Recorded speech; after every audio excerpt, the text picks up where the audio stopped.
webinar series are also on both the AST YouTube channel as well as the TDRA. So if this is your first time joining us, welcome. We hope to see you again in the future. And if it isn't your first time, welcome back.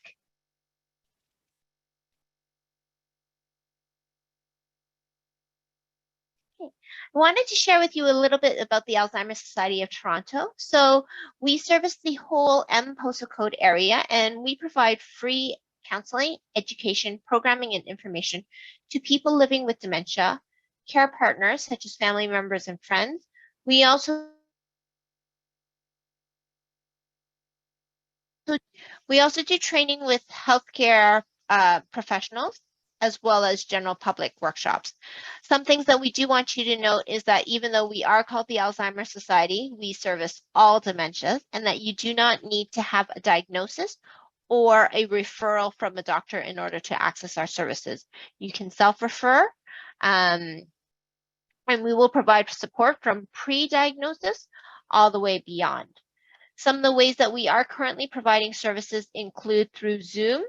We are offering some face-to-face services now, and we also have our e-learning platform, Educate, where you can also access some education. For more about what we have happening, please feel free to visit our calendar of events that's listed on the website below. I'd now like to tell you a little bit about our partner, the Toronto Dementia Research Alliance. Established in 2012, the TDRA is a collaboration among the University of Toronto and affiliated academic hospitals, including Baycrest, the Centre for Addiction and Mental Health, Ontario Shore Centres for Mental Health Sciences, Sunnybrook Health Sciences Centre, Unity Health, and the University Health Network. TDRA is working together to better understand, prevent, and treat dementia by creating a stronger link between basic science and clinical research, embedding research into care, improving outreach and education to the community, and increasing the efficiency of collaborative research processes across the city. I'd like to now hand it off to Natalie to tell you a little bit more. Okay, thanks, Julie. Can we just move to the next slide? Great. So part of this partnership and what this webinar series centers around is the Toronto Dementia Network, or TDN, which is a website that lists dementia-related programs and services across Toronto. And on this website, TDRA and AST created a section called Research Studies, which lists dementia studies that are open for participation across the city. So each study listed is led by TDRA-affiliated scientists and has been approved by a research ethics board. There are studies for people with Alzheimer's disease and other types of dementia, mild cognitive impairment, those at risk of developing dementia, and as well as healthy volunteers and caregivers. The studies are all summarized in plain language, and to get started, the website link is shown here in orange. Information about the TDN can also be found on the AST and TDRA websites. We can go to the next slide. Okay, and on the website, there are two main pathways. First, you can browse for a study using search terms, filters, and quick searches. And when you find a study you're interested in, you can fill out the contact form to be connected with the research team, who will enroll you in the study if it's something you are eligible for. Or at the bottom here in gray, if you're not sure where to start, you can fill out a questionnaire to be matched to a study, and any information you enter anywhere on the website will be securely stored and protected. And next slide. Okay, so this is what the web page looks like when you're on it. If you just search Toronto Dementia Network and not research studies specifically, you can get to the research section by clicking the tab along the top right, which is circled in that red box. When on the page, if you're looking for something specific, for example, Alzheimer's disease, or you know the name of the study you're looking for, you can type it in the search bar along the top. You can either hit submit with that term alone or apply more filters like the type of study, the age group, the study location, and then hit submit. Alternatively, you can use the quick search buttons we have in the blue boxes. If you'd rather fill out a questionnaire to be matched to a study, you can click Match Me to a Study in the quick search box in orange, Or if you scroll to the bottom of the page, you'll find another orange box that says can't find study you're interested in, and that will also take you to the questionnaire. And each study summary, as shown in the NABIT study example on the left, describes what the study is about, who can participate, the location, and the time requirement. Again, that's all in plain language. And next slide. Okay, great. So I'd now like to introduce our speaker. Before I do, just a reminder, Julie said to enter any questions you might have in the chat box, and we'll answer them at the end in the question and answer period. You can also unmute yourself and ask questions that way. So we're grateful to be joined today by Dr. Krista Langtoat. Dr. Langtoat is a senior scientist in the geriatric psychiatry department at Sunnybrook and in the Hurwitz Brain Sciences program at Sunnybrook Research Institute. She is the research co-director of psychiatry and the head of neuropsychopharmacology research. She is a full professor of psychiatry and pharmacology and toxicology and the vice chair, basic and clinical research in psychiatry at the University of Toronto. Dr. Langtoat also holds the permanent chair in geriatric psychopharmacology. So welcome, and we look forward to hearing your presentation today. Thanks so much for that introduction, and then just bear with me while I try and share screen so that I can start. It's always, it always takes me a bit. While I'm doing that, just thanks to the TDRA and the Alzheimer's Society of Toronto for organizing the study so well so that people can find local studies that they might be interested in. So let me do.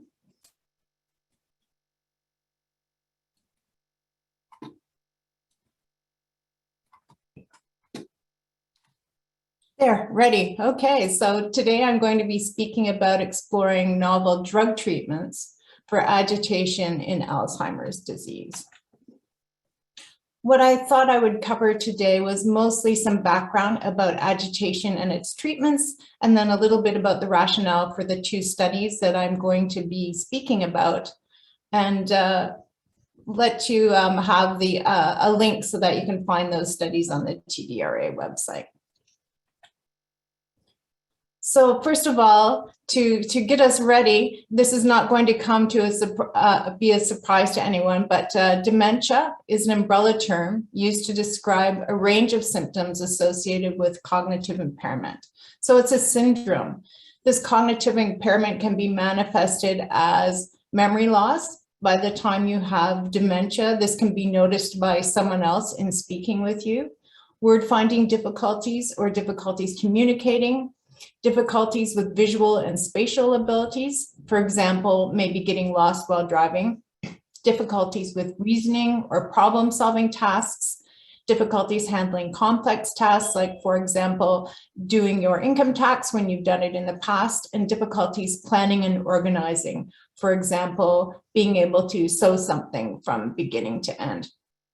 And the key feature here is that it's a decline from your previous levels of functioning. So if you always got lost when driving, like I do, then you have no room to decline in that.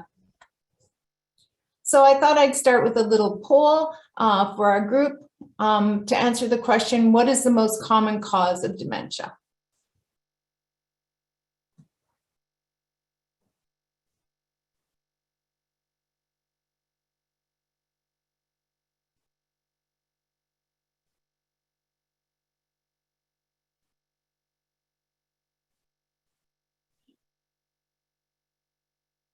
Results are all trickling in, and it looks like the majority of people are selecting Alzheimer's disease, roughly 81%.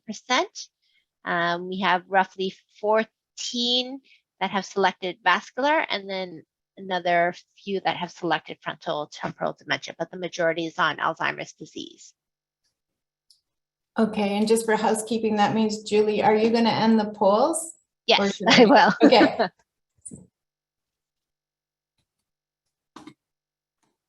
So there's the results. I have to go back to this. All right, here we go. So just to show you that you're exactly right, Alzheimer's disease, dementia, is thought to account for 60 to 80% of cases. That's followed by vascular dementia, 10 to 40% of cases, then Lewy body dementia, 10 to 25, and frontotemporal dementia, about 10%. So Alzheimer's and vascular are the most common. What's interesting now, though, and is becoming more apparent, is that a lot of patients have more than one pathology when you look at their brain. So mixed dementia, having more than one pathology, is found in about 50% of people, it's been estimated, who are presenting with dementia. So the two most common, Alzheimer's disease dementia and vascular dementia, actually together account for 80% of cases. So we do see a lot of mixing as well. The landmark study was just released by the Alzheimer's Society of Canada in September 2022. And it's been estimated that in 2022, over 600,000 Canadians are currently living with dementia. You can see from looking at the graph that I put on your right-hand side here, that that was based on almost 600,000 in 2020. But in the next decade, by 2030, we can expect this number will reach close to 1 million persons with dementia. That's right now there's about 124,000 new cases every year. And with the aging of the population in the next decade, we're expecting 187,000 new cases per year. And that will be 21 more people diagnosed with dementia every hour. So dementia is very common in Canada, and we're expecting its prevalence to increase. The reason for that is the aging of the population. We all have the #1 risk factor for Alzheimer's disease dementia, and that's age. Age is the #1 predictor of whether you're going to have Alzheimer's disease dementia or not. As you can see from this graph that I have here, in the decade following 65, about 1% of people can be expected to have Alzheimer's disease. By the time you're 75, that increases to about 7%. And in the 85 plus group, 1 in 4 people are expected to have Alzheimer's disease dementia. So after the age of 65, the risk of dementia doubles every 5 years. And after the age of 85, 1 in 4 Canadians will be diagnosed with dementia. So I've told you that dementia is diagnosed in Alzheimer's disease based on cognitive deficits. So the ABCs of dementia are activities of daily living, behavior, and the cognitive deficits. The cognitive deficits are accompanied by changes in activities of daily living or function, and that's the A. But today we're going to focus on the B, the behaviors or neuropsychiatric symptoms. I'll call them NPS throughout the presentation. It's a heterogeneous range of psychological reactions, psychiatric symptoms, and behaviors resulting from the presence of dementia. So for the next poll, I'd just like you to guess or tell me your experience, what proportion of persons with dementia have at least one of those neuropsychiatric symptoms?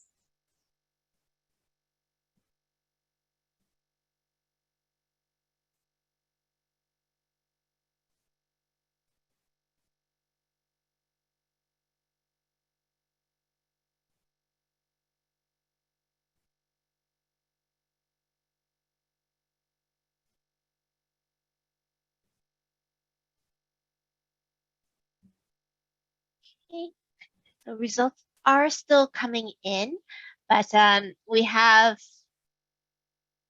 roughly 40% who are guessing 90, similar amount for 70, and then for 50%, we're looking at about 20% of our participants who are thinking that this might be the case, and then finally for 30%.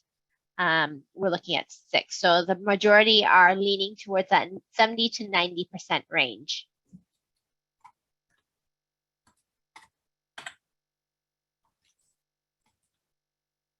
I'll just show the results that I'm seeing. Okay.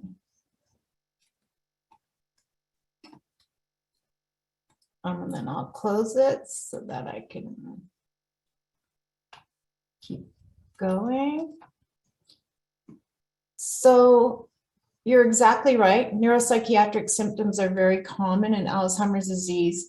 This particular graph shows one of the earliest studies, 1996, when neuropsychiatric symptoms were first defined by Jeff Cummings and his group.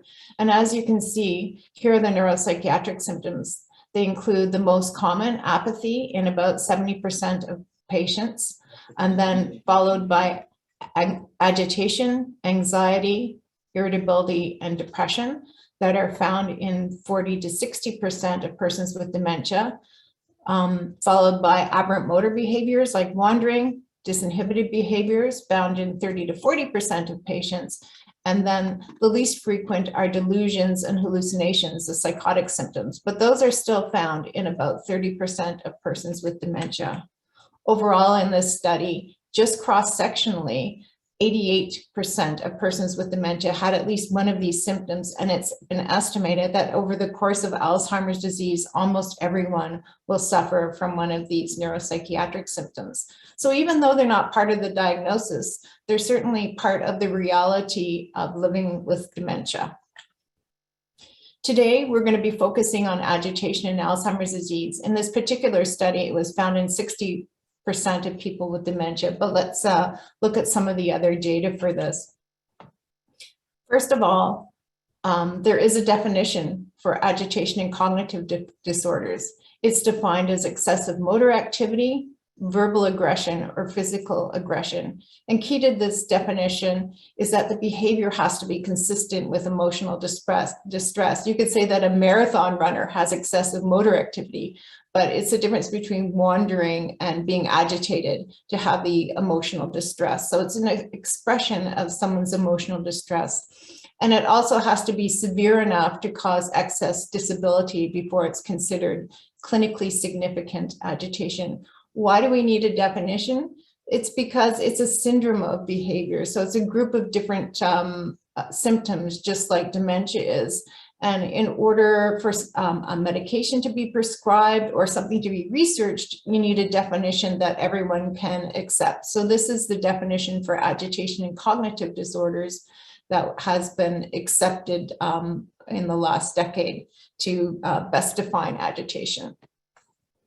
So agitation is common in Alzheimer's disease in a variety of care settings, starting first, people with mild cognitive impairment. So in that pre-dementia state, about 10% of people will have agitation. And if they do, it predicts an increased risk of conversion to dementia. By the time people present to memory clinics, about 15% of people will have agitation. If you look at all people with dementia living in the community, about 30% of those will have agitation. And by the time you have moderate to severe Alzheimer's disease, it's been estimated that 20 to 50% of those with moderate to severe Alzheimer's will experience agitation. So it's definitely common throughout the disease. One of the biggest predictors is severity of cognitive impairment. So you can see from the graph that when you're in the very mild stage, about 10% of people, 13% actually on this graph, of people will have agitation. By the time you move to mild Alzheimer's disease, though, you have an almost 5 times increase. The odds of having agitation increases 4.5 times. And by the time you're in moderate to severe compared to very mild, you have a 6 or 7-fold increase in the number of patients who have agitation.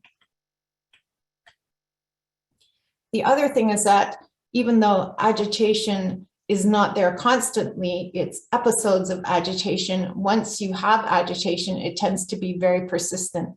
This graph shows time in months and the NPI agitation score. So this is an agitation score. And in the same group of people, you can see that the agitation score slowly increases over the 3 years of the study. At baseline, having any agitation was found in 52% of people, and that slowly increased over 3 years to being found in 60% of people.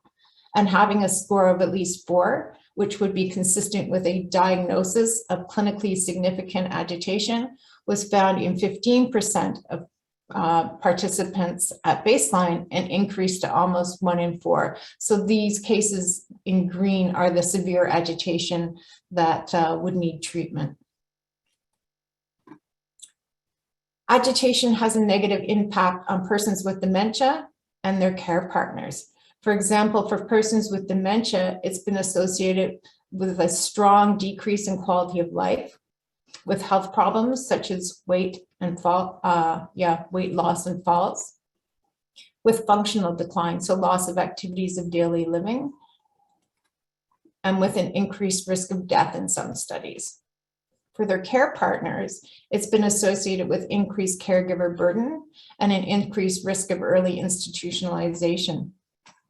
Once patients are institutionalized, agitation is also a principal concern in nursing homes, even for professional care staff.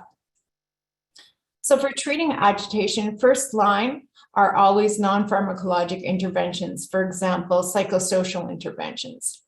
And a review by Jill Livingston et al. Of 160 studies proved that various activities can help reduce mild to moderate agitation. She found that music therapy and sensory interventions were the best. For example, massage, therapeutic touch, and multisensory stimulation. The majority of these studies were done in long-term care facilities. She also found, though, that there was evidence lacking to prove that there were significant long-term benefits and that no benefits had been demonstrated for severe agitation symptoms. So next, treating severe agitation. The next step for severe, once psychosocial interventions are in place and any medical problems have been ruled out, are drugs or prescription medications. The drugs that are used for Alzheimer's disease, such as the cholinesterase inhibitors and memantine, do not improve agitation once it occurs. It may help delay emergence, but once it's there, it doesn't really help decrease the agitation. Atypical antipsychotics, the medications that were developed for schizophrenia, are commonly used, and they do work, but they have modest efficacy. So they don't cure agitation, they just decrease it a little bit. And they can be associated with severe side effects in some persons with dementia. So currently, there's an unmet need for the treatment for severe agitation. To summarize, for non-pharmacologic interventions, they have limited efficacy for severe agitation, and they're very difficult to implement in long-term care facilities where you have a whole bunch of different staff. And for pharmacotherapy, we still haven't found the perfect medication that has the balance that we're looking for of safety and efficacy. So now I'm going to move on to the first study that we want to talk about today and give you the rationale for the use of cannabinoids. Cannabinoids, as I'm sure you're aware, is the pharmacologic term for drugs that are related to cannabis or medical marijuana or marijuana used recreationally. So marijuana has two major components, THC, tetrahydrocannabinol, and CBD or CBD oils, cannabidiol.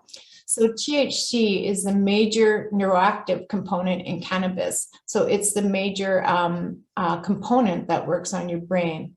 Clinically, we know that we can see following THC a calming effect, which is dose related though, and can also turn into too much sedation.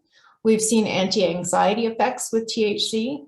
We know that they can increase appetite. Appetite loss can be a big problem in people with advanced Alzheimer's disease, particularly those who are suffering from agitation. They don't sit long enough to actually finish their meals. And pain can also lead to agitation. So THC, when given as a medication, can help decrease pain. Second thing is that we know that THC can actually help with brain health compared to the atypical antipsychotics that are associated with an increased risk of death. THC helps with a whole bunch of pathological processes that occur in Alzheimer's disease that can contribute to brain cell death. For example, neuroinflammation. Inflammation in the brain is associated with Alzheimer's disease, and it helps with that, as well as mitochondrial dysfunction. Your mitochondria are the powerhouses in the cells in your brain, and it can help with that. So it helps with mitochondrial health. It's been hypothesized that a breakdown of the brain's natural cannabis system in Alzheimer's disease dementia leads to loss of neuroprotection, and that can help support Alzheimer's disease dementia and make it worse. So should everyone, based on this, go ahead and try it? Well, of course not, because everything, like I showed you with the balance, is a balance between efficacy and safety. And we know there can be some safety problems with THC as well. Given in too high a dose, it can cause sedation, even treatment limiting sedation, which can lead to falls. It has been associated with decreased memory, so it can contribute to cognitive impairment. So you don't want to take someone who has some problems with cognition and give them a drug that's going to make their cognitive impairment worse. It has been associated with some withdrawal reactions, and you have to be careful about drug interactions, especially when you're using high doses of THC, or if you're on a medication that has a very narrow therapeutic window, like warfarin. So in 2019, we published the first pilot study of nabilone for agitation and Alzheimer's disease. Nabilone is a synthetic or man-made version of THC. It's available in a pill that can be taken orally. It starts to work within about 30 minutes, and its duration of action is 8 to 12 hours. So you can take a pill twice daily of nabilone, and it's already available on the market. It's been marketed for nausea and vomiting associated with chemotherapy. We ran a small trial in 38 patients who had agitation and Alzheimer's disease dementia. And we ran a crossover trial where we looked at the efficacy and safety of nabilone versus placebo. In this crossover trial, each participant was given nabilone for 6 weeks and placebo for another 6 weeks, and their order was randomized. So you either got nabilone first and then placebo, or you got placebo first and then nabilone. So each participant acted as their own control, and every person in the study had a chance to receive both nabilone and placebo. So this shows the agitation change during nabilone and placebo. Here on this graph, we have an agitation scale, the Cohen-Mansfield Agitation Inventory. Higher scores mean more agitation, lower scores mean less. And as you can see, at baseline, 2 weeks, 4 weeks, and 6 weeks, we measured agitation every 2 weeks. Placebo's in orange. It stayed fairly steady throughout the course of the trial. But in the nabilone phase, in these same people, their agitation scores went down. If we look at that another way and look at percent improvement, this graph shows a proportion of patients who had minimal to marked improvement.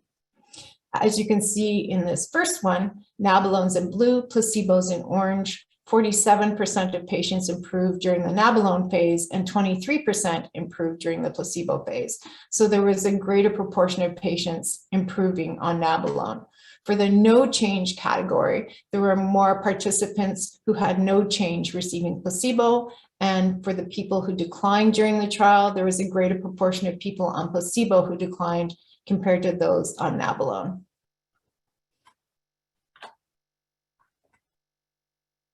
Other findings in this study that favored nabilone are overall behaviors. When you're giving a medication and you're targeting one behavior, one thing you want to do for safety and quality of life is to make sure that you're not making any of the other behaviors worse. So for tetrahydrocannabinol, THC, one thing you might be concerned with is making psychotic symptoms worse. So we were careful about recruiting patients for this study who didn't have psychotic symptoms at baseline, and we didn't find that psychotic symptoms got worse. So overall behaviors, in fact, got better. We did a second scale with participants that looked at agitation aggression, and that was also significantly lower, which makes it less likely that finding it the first time was a chance finding. Caregiver distress was improved, and cognition was improved by a tiny little bit. That's important because the other medications that are given for agitation tend to make cognition a lot worse. So even improving it by a tiny little bit at least shows us that we're not making cognition worse. For tolerability, there was way more sedation during nabilone compared to the placebo phase. And that's partly because of the way we ran the study. We didn't know exactly which dose to use, and we wanted to individualize dose. So we increased the dose up to 2 milligrams per day, unless we got sedation, and then we backed down on the dose. So a lot of those patients developed sedation, and then we would back down on the dose. There was no difference in treatment limiting sedation statistically, but as you can see from the numbers, 5 people had treatment-limiting sedation during the nabilone phase, and only 1 person had it during the placebo phase. There is no difference in falls, serious adverse events, study discontinuations, or deaths during the trial. So based on those promising data, we're now running the NABIT trial that I'd like to talk to you about today. NABIT stands for Nabilone for Agitation Blinded Intervention Trial, or NABIT, and it's supported by the Alzheimer's Drug Discovery Foundation. And you can see the list of investigators. It's a bunch of investigators who are actually from the Toronto Dementia Research Alliance, led by the Sunnybrook team. So based on the evidence that I just showed you, before you would recommend this to be given clinically and before you would prescribe it widely, you would need a larger and longer trial, because this is a short trial and each participant acted as their own control. But we only have data in 38 patients around the whole world, and that's not enough to change practice. We need a larger and a longer trial. Importantly, it's multi-center. Typically, when you move some of these trials out to different centers, you want to make sure that your center wasn't biased and you're not the only center who finds it for some reason. Before it can be prescribed, you have to look at it in a bunch of different centers with a bunch of different people. It's going to be randomized again so that we can say whether the drug is working over placebo, and it's important that it's placebo controlled and masked. So the drug and the placebo will look exactly the same. We're aiming for 112 patients with a clinical diagnosis of Alzheimer's disease dementia who meet criteria for agitation. We'll give either 1 to 2 milligrams of nabilone or placebo over 9 weeks. And we'll also be looking at biomarkers potentially related to agitation and related to response. It's important for individualized medicine that we analyze trials and try and figure out who has the biggest chance of responding. This study is being run at 5 sites. 3 sites are in Toronto, 1 is in Whitby, and 1 in Calgary out west, and recruitment is ongoing. Just to show you on the right-hand side, we have 27 participants enrolled to date. So we're just over 20% enrolled. So we'll be running this study for the next few years. For eligibility, there's a big, long, page of inclusion-exclusion criteria. So just getting to the hardcore inclusion-exclusion and not some of the nitty-gritty. Participants have to be 55 years of age or older. They have to have a clinical diagnosis of Alzheimer's disease. They have to have agitation that happens regularly and is of concern, so at least moderate or severe. And because they're part of a clinical trial, they have to have a care partner who accompanies them to study visits and is also willing to participate in the study. For the time requirement, we're looking at 9 visits that happen approximately every 2 weeks throughout the study. And we do have provision for some study assessments to be completed remotely, so just telephone call or Zoom. For information about the NABIT study, you already heard from Natalie how you can access the website.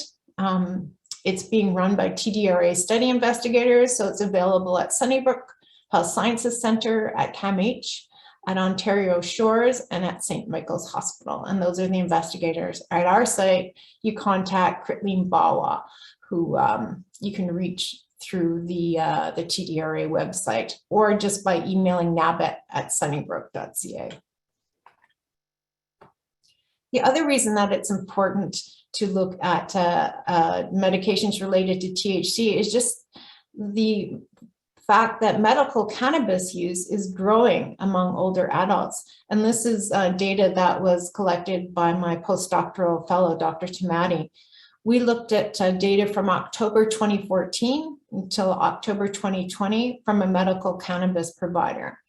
And these data were in almost 10,000 older adults, here defined as people at least 65 years of age. The mean age in this group was 73 years of age, and females were about 60% of users. And you can see from the graph from 2018 to before that. You remember that cannabis became legal in all provinces in October of 2018 for adults 18 years of age and older. So before that, the older adults comprised almost 18% of people who were using cannabis through a medical cannabis provider. But after it was approved, that proportion rose to 31%, and even during COVID, about 23% of older adults, of people using cannabis were older adults. So that proportion of older adults is actually increasing. When we asked people just by survey why they were taking it, the primary indication was pain in almost 68% of patients. They also suffered from some adverse events. Even the people who came back and said that they were still using it, they said that they had dry mouth, drowsiness, which can be a problem, and dizziness, which can also lead to falls. They did report, though, that they had improvements in pain. 73% reported improvements in pain, 65% improvements in sleep, and 53% reported statistically significant improvements in mood compared to having a worsening or no change in those symptoms. So we are seeing a big increase in medical cannabis use among older adults. So it's important that that use, especially in people with Alzheimer's disease, dementia, is supported by actual clinical trials that show whether it works or not, and in whom.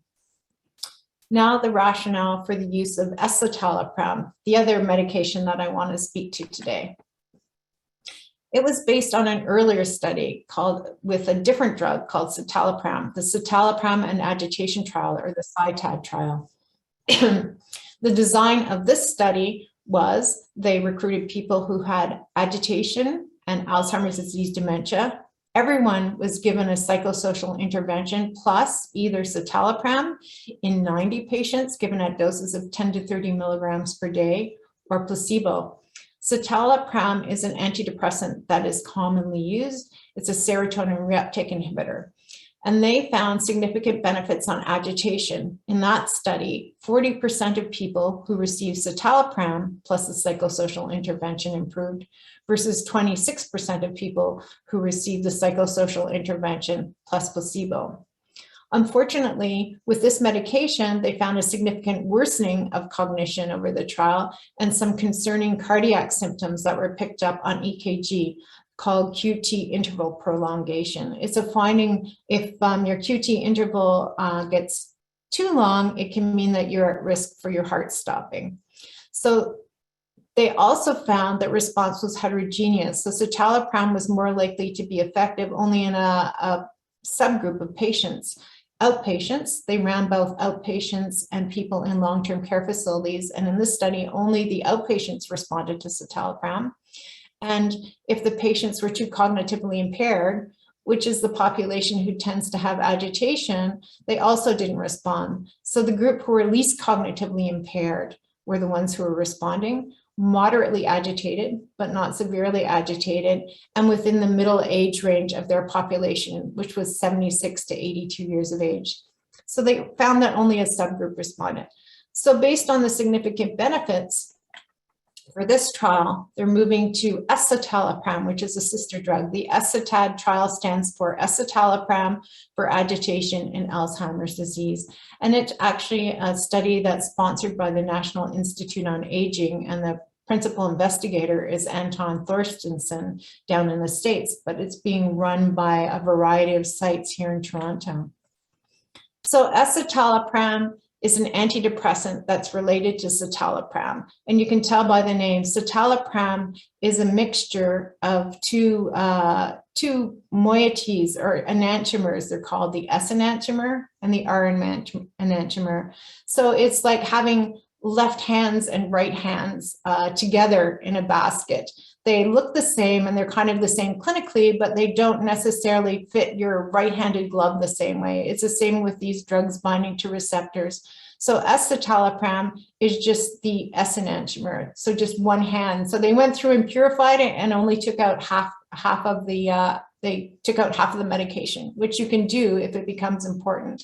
So what they found previously was that the S enantiomer, so the S part, was the one that was associated most strongly with a responsive agitation, and the R part was the one that was most strongly causing the cardiac side effects. So that's why there's hope that citalopram will still have the efficacy or the effect that they found and not have the safety problems that they found.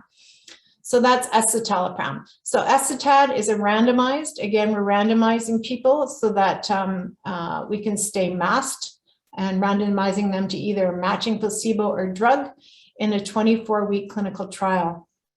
Again, they're looking at the efficacy and the safety of citalopram plus psychosocial intervention in those who don't respond to a psychosocial intervention alone. So everyone gets a psychosocial intervention.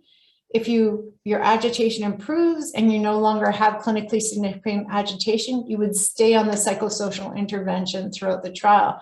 If your agitation doesn't improve, then you're randomized to either citalopram or placebo add-on, and still the psychosocial intervention and the counseling continues throughout the trial. So the psychosocial intervention has three components: counseling, the provision of educational materials, as well as a 24-hour availability in a crisis situation.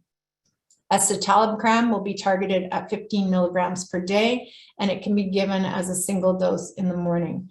They're aiming to recruit almost 600 participants with Alzheimer's disease, dementia, and clinically significant agitation or aggression. So to spell that out a little more, who can participate in this trial? A clinical diagnosis of Alzheimer's dementia. And when I say that, I mean that you don't need a PET brain scan to prove that you have amyloid beta, or you don't need a special blood test using Simoa to prove that you have amyloid beta. It can just be your regular clinical diagnosis that a physician would make. They have to have symptoms of frequent agitation and aggression. Again, they have to have a care partner who spends at least several hours per week with the participant and would be willing to accompany that participant to the study visits and would be willing to participate in the trial, because the study partner also has some forms to fill out. And they would have to be available for 6 months of follow-up. The time requirement is 6 in-person visits, 2 to 3 hours each every 3 weeks, and 7 telephone contacts over 6 months. Each visit is assessments of mood and cognition, questionnaires, blood work, and heart monitoring, as well as psychosocial counseling that continues throughout the trial. So for more information about the CITAD study, I have the QR code that will be available at the end of the presentation, and it's being run at CAMH, Ontario Shores, and Sunnybrook. So last polling question: what proportion of persons with dementia with agitation receiving placebo will benefit? And these are the people who were in the clinical trials. So it would be people with severe agitation.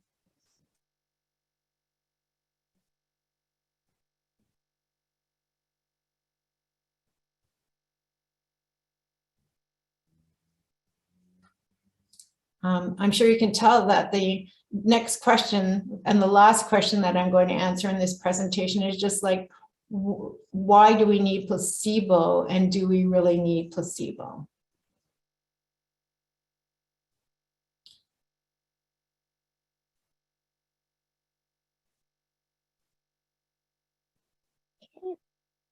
Results are still trickling in. The highest portion is 25%, 37%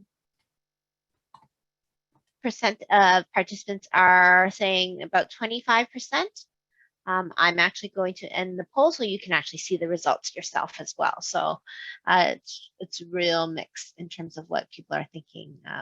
So we have a spread, and most commonly 25%, which shows that you're paying attention, because in the 2 trials I presented so far, 25% in both, even though one had a psychosocial intervention and the other didn't, and they were different lengths, 25% of people benefited just from being in a clinical trial, regardless of what therapy they received.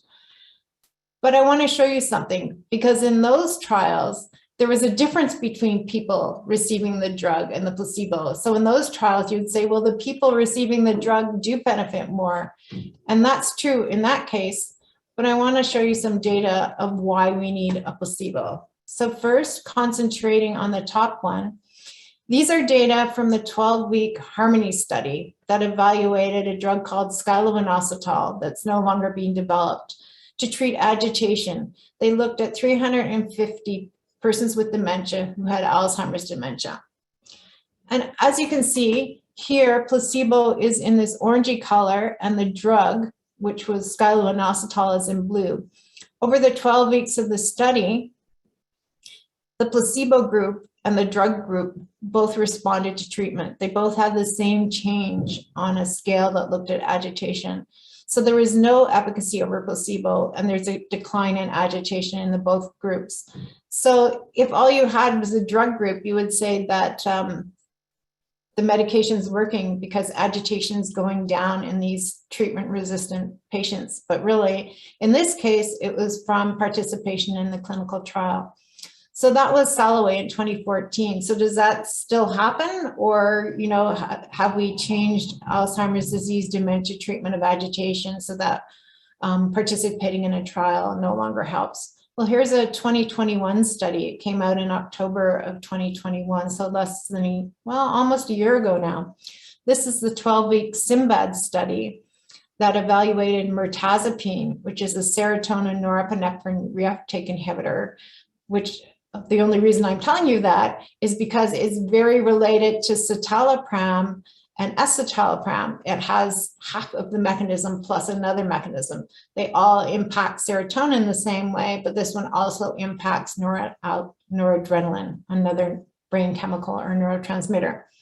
So you might think it would work based on what you saw from the citalopram trial. So this was looking at mirtazapine for agitated behaviors in dementia in 204 patients or persons with dementia who had Alzheimer's disease dementia. There was no efficacy over placebo. This time the colors are switched. So the placebo group is in blue and the mirtazapine group is in orange. So the placebo group is actually doing a little bit better than the placebo group. There was no difference at the final visit between placebo. And in fact, in this population, in this particular study, the placebo group did better on quality of life, and mirtazapine was associated with more deaths in the mirtazapine group. So if all you looked at was mirtazapine, you would say, yes, mirtazapine works, but you really need the placebo group because participation in this study and in any other study, just, you know, seeing the medical professionals coming in for the visits and getting the counseling that inevitably comes along helps participants regardless of what group they're in. And sometimes there's not a difference between placebo, and sometimes even the drug can do worse than the group on placebo. That's why we have placebo controls and why it's important if a drug is going to be approved for this indication that we show that it's better than placebo. So in summary, I hope I've shown you that agitation is common and persistent in persons with dementia, and that current treatments have modest efficacy and or poor safety. I showed you results from a small trial of nabilone, which is related to THC, where we treated persons with dementia for agitation, and it showed promise. Similarly, citalopram for agitation showed promise, but there were safety issues with that medication. Two novel treatments for agitation that are unrelated to the drugs that are currently used are currently being evaluated, the NABIT trial and the CITAD trial. We still need additional evidence on efficacy, safety, and predictors of response so that we can individualize treatment to decide if these drugs will have a future role for agitation associated with Alzheimer's disease.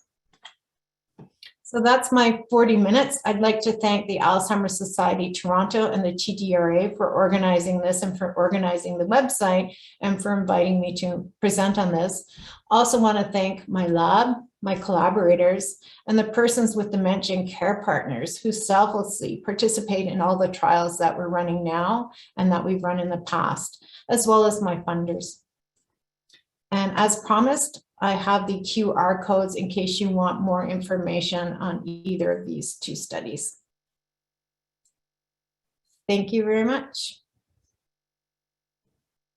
I'll leave that up for a minute and then I will stop sharing screen and Julie can take questions, and I will also be taking questions if people raise their hands.